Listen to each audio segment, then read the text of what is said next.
got everything scored, so now I want to pull this off. So I'm just going to take a putty knife in here. I've got an old school putty knife, and I want to try to save this, okay? So if you got different things, here's a big screwdriver, got a chisel here. If you use a chisel, try to be careful not to put it exactly where the nails are, okay? Now see there, that this trim, this casing goes down further than the tile, so I may have to start from the top and work on down. I think that's probably what I may have to do, but I can keep going a little bit here. We'll just see.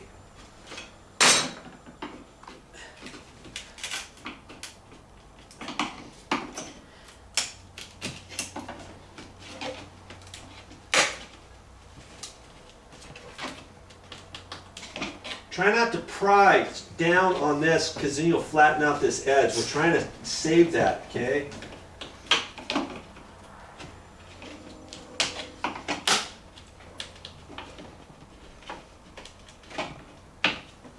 Use my hammer here and turn it sideways. I can use that as a pry.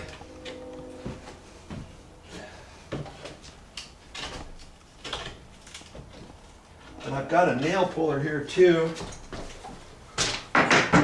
Once I get it there, I can put that in there and maybe pry against that. Okay, so different things you can use as pries, okay? Last thing I want is to go here and pry this way, because then I can dent the sheetrock or poke a hole in there depending how much I can pry. Okay, so just keep working at it. The idea is we're going to save this casing if we can. If you want to replace it, you can. You could put bigger casing. Now would be the time to get some at the store, maybe some 2-inch or 3-inch with some nice trim on it, and redo this because it's right at the front door. Okay? All right, keep her going. Okay, I got it off, one piece. Now, all these nails, what are you going to do with these nails? We're going to save this. Last thing you want to do is try to take this nail and tap it out this way, because some of these nails, if they have caulking in them or putty or something like that, or even with just paint, now some of these are not caulked at all, but if you tap this back out, you're going to pop the wood on the outside. So I'm going to take this down. I've got just some electrical cutters, and here's my electrical cutters. Okay, if you don't have a pair of those, you need to get some. And I'm just going to, on the back side here, I'm going to grab the nail and I'm going to just pull up on it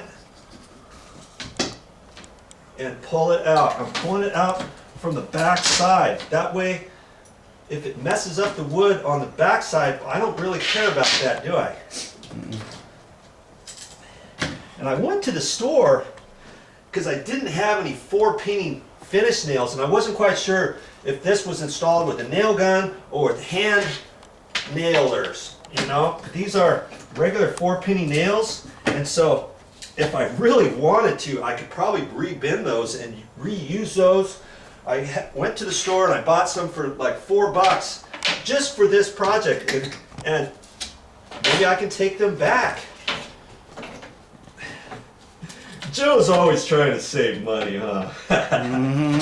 Hey. You know, but if you're on a tight budget, you can do it too. I always tell you, if I can do it, you can do it. I'm never going to show you anything I can't do myself or I don't think you can't do, okay? All right, now if you have caulking on the back side, you can scrape that off with a sheetrock knife, you know, like this, and score that and clean that off. We're not going to do that right now because we're going to create a big mess, okay?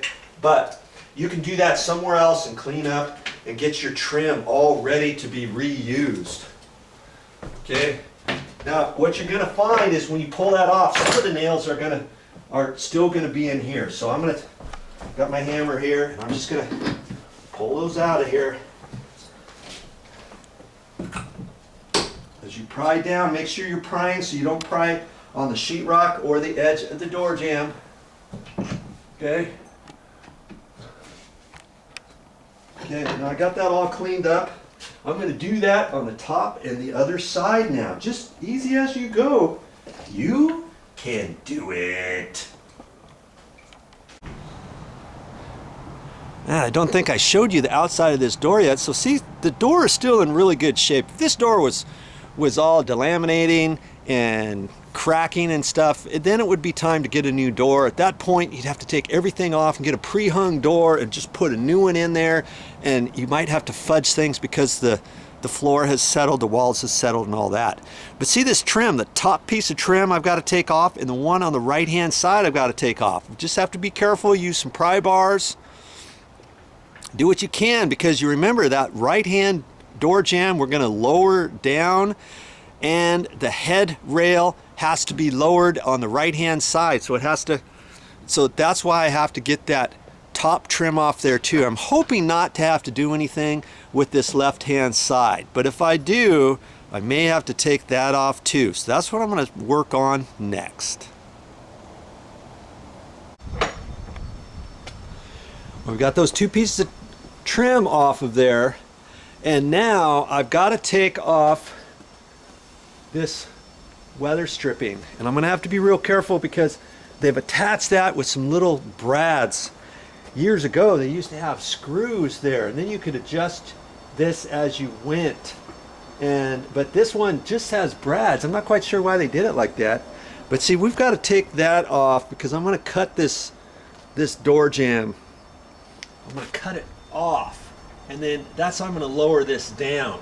The first step by step, we got to do it. We've got the trim off now, we got the casing off inside.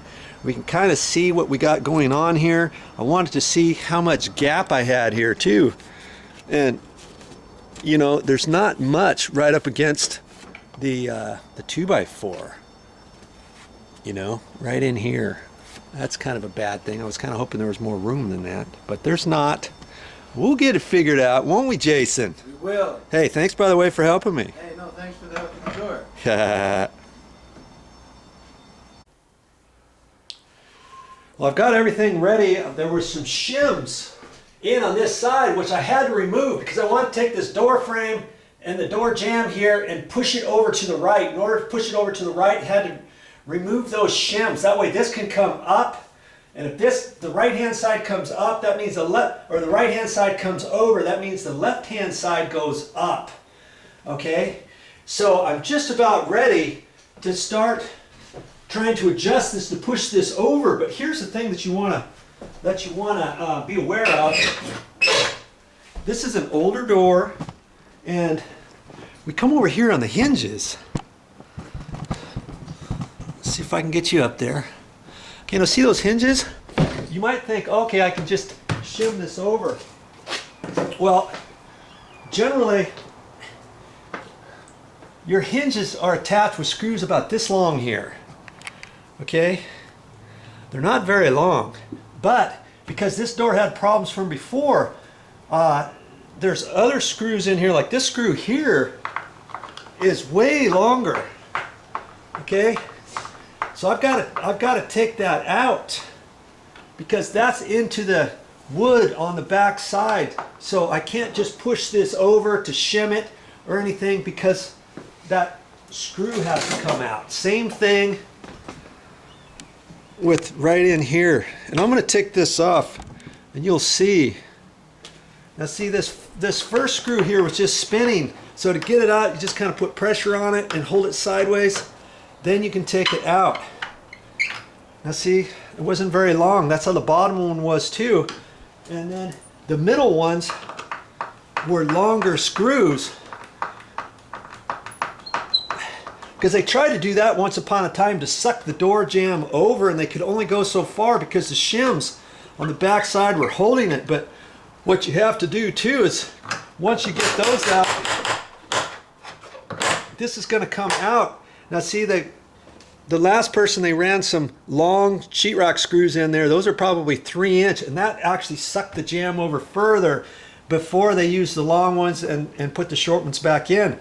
So had I not done that, I wouldn't have been able to push this over right here. So I have to take out these screws here too. Okay?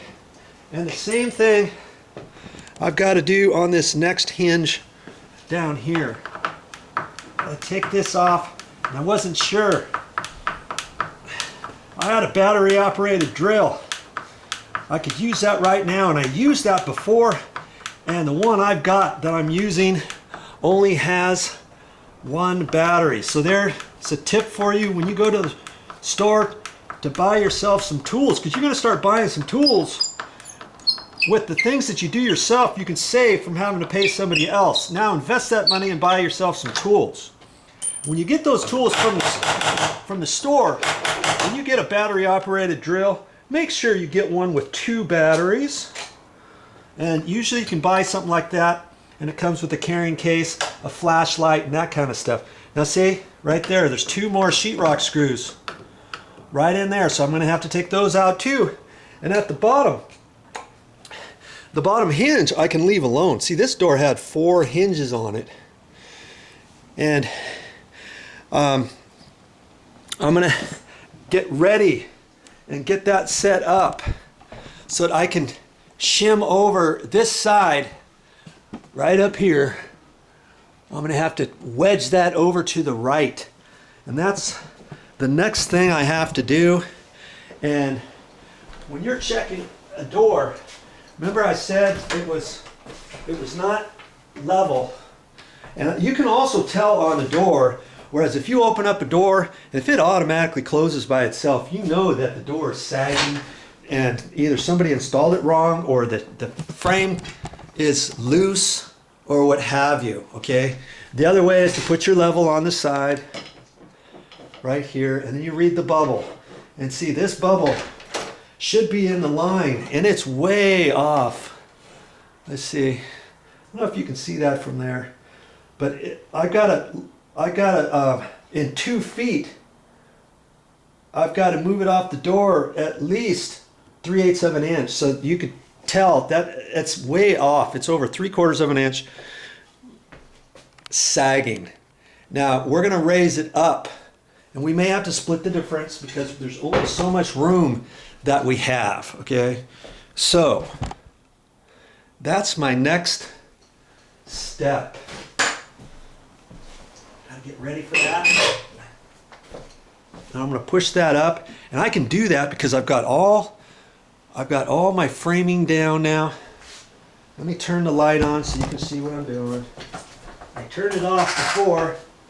Let's see, that's a little better.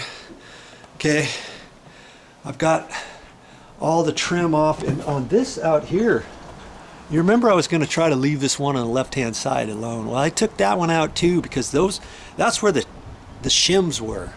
I had to get those shims and fish those out of there. Okay, now I can shim this door and raise it back up.